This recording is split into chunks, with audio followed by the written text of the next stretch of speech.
So let's talk about Nicki Minaj. I mean, she's one of the biggest music superstars on the planet, right? An artist who built this massive global empire on self expression and a fiercely loyal fan base. But in the last few years, Nicki has started on this political journey that's left a lot of fans, critics, and commentators just scratching their heads. It's such a huge shift that we've got to take a closer look. So check this out. On one hand, you have Nicki Minaj back in 2018 pleading for an end to family separations at the border, and she's basing it on her own life story as an immigrant. Then you fast forward to 2025, and you hear her declaring her utmost respect and admiration for the very president whose policies she was once speaking out against. That's some serious whiplash, right? It brings up one huge central question. What on earth happened? In this explainer, we're going to dig into that. We'll trace the timeline, try to decode what might be motivating her, and unpack the fallout from this really remarkable political transformation.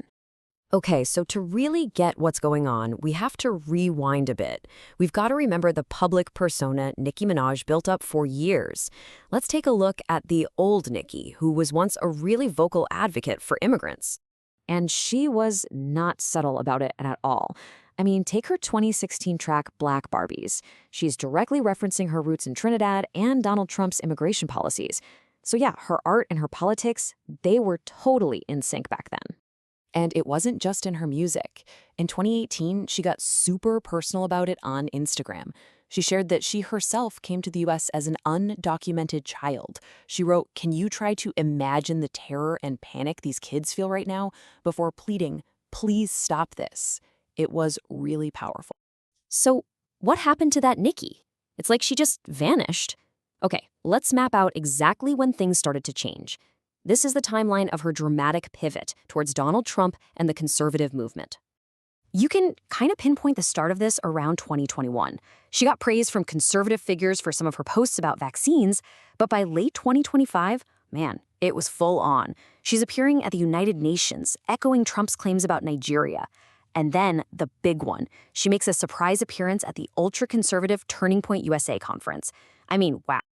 And it wasn't just about praising Trump either. Her pivot also meant diving headfirst into the culture wars, getting into these big social media feuds with Democrats like California Governor Gavin Newsom, specifically over his support for the rights of transgender youth.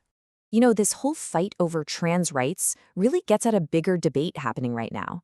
On one side, you have Nicki's confrontational approach, and on the other, you have this idea, which we pulled from a Reddit user in our source material, that, hey, you don't actually have to fully understand someone's identity to just be respectful of them. So you've got the praise for Trump, you've got the culture war battles, and it all leads back to the same question. Why? What could possibly be behind such a massive political U-turn? Well, if you look at the reporting, a few main theories keep popping up. They basically fall into three buckets. One, maybe it's a genuine change of heart. She just sees the world differently now. Two, maybe it's a calculated business move, what some people call a grift, to tap into a whole new conservative audience. Or three, the one that gets a lot of talk. Is this all a strategic play for a presidential pardon? Okay, so let's break down this pardon theory, because the details really matter here. Two people close to her have serious legal issues. Her brother is serving a life sentence for a state crime. Her husband, Kenneth Petty, was convicted of a federal crime. Now, here's the key. A president can only pardon federal crimes, like her husband's. But the speculation you see online often lumps both together, suggesting she wants to help her whole family. So, whatever her reasons are, this new political alignment has not been a smooth ride. It's been messy. We're talking intense backlash, some really strange new alliances, and a few very public, very awkward mistakes. And the sheer irony here is just, wow. This quote is from the late Charlie Kirk, the guy who founded Turning Point USA. He once called Minaj a bad role model, but just over a year after he died, she was a star guest at his organization's conference, sitting on stage with his widow. You can't make this stuff up. And that same appearance gave us one of those moments that just went viral everywhere.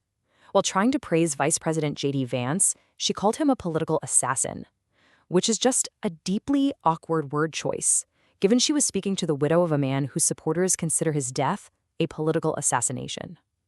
Oof. The fallout with her fanbase has been huge, especially within the LGBTQ+ community. This is an audience that for years saw her as an icon of flamboyant self-expression, especially after her guest spot on RuPaul's Drag Race. Now, many of them are talking about a feeling of profound betrayal and abandonment. That feeling of betrayal led to these huge claims online that the backlash was costing her on social media. You probably saw it. The big number flying around was a loss of 10 million followers. But is that what really happened? Well, not exactly.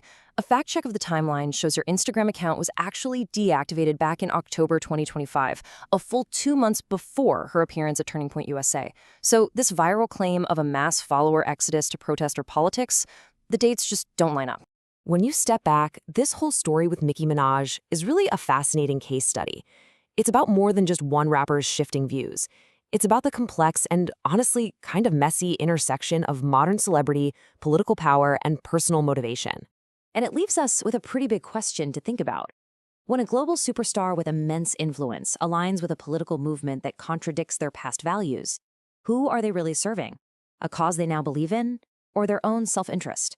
In the complex world of celebrity and politics, the answer is rarely simple.